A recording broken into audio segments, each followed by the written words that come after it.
یہ کہانی ہے اس نوجوان کی جس نے مرتے ہوئے اپنے قاتل کو بھی شکست دے دی۔ یہ کہانی ہے اسماعیل نامی ایک لڑکے کی۔ ناظرین، سوشل میڈیا پر ایک ویڈیو وائرل ہے۔ ایک نوجوان جس کا گلا بے دردی سے کاٹا جا چکا ہے، خون تیزی سے بہ رہا ہے۔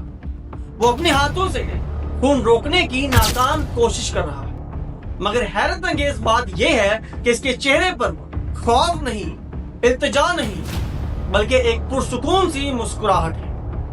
بتایا جا رہا ہے کہ یہ ویڈیو سندھ کے علاقے عمر کو موٹی چوک کی ہے اور اس نوجوان کا نام اسماعیل سمجھو تھا۔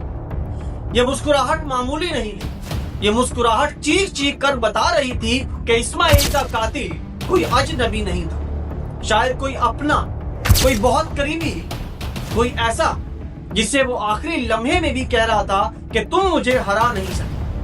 ویڈیو میں دیکھا جا سکتا ہے کہ اسماعیل شدید زخمی حالت میں کسی سے کہتا ہے کہ میری ویڈیو ریکارڈ کرو۔ یہ جملہ ایک درخواست نہیں تھا، یہ اعلان تھا۔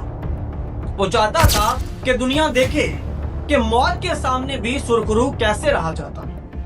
اسے زیادہ سے زیادہ تکلیف دینے کے لیے اس کا گلا کاٹا گیا، مگر اسماعیل نے مسکرا کر قاتل کی ساری امیدوں پر پانی پھیر دیا۔ مقامی لوگوں کے مطابق اسماعیل کا گلا کاٹنے والا شخص اس کا قریبی رشتہ دار ہو سکتا ہے یا شاید اس کا بہت خاص۔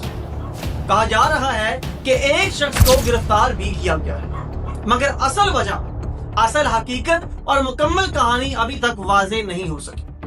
سوال یہ ہے کہ اسماعیل کو کس جرم کی سزا دی اور کیا واقعی قاتل قانون کے کٹہرے تک پہنچے گا؟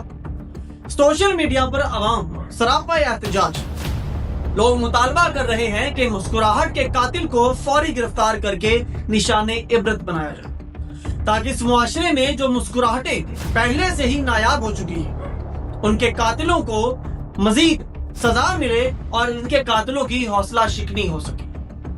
اسماعیل سمجھو مر گیا مگر ہارا نہیں، اس کا گلا کٹ گیا مگر اس کی مسکراہٹ آج بھی زندہ ہے۔ یہ کہانی صرف ایک قتل کی نہیں ہے، یہ کہانی ہے خوف کو شکست دینے کی۔ اگر یہ ویڈیو آپ کو سوچنے پر مجبور کرے تو ایک لائک ضرور کیجیے گا اور اس کو شیئر ضرور کریں، اور مزید ایسی سچی اور چونکا دینے والی ڈاکیومنٹریز کے لیے چینل کو سبسکرائب کریں۔ تو ملتے ہیں کسی اگلی ویڈیو میں، تب تک کے لیے اللہ حافظ۔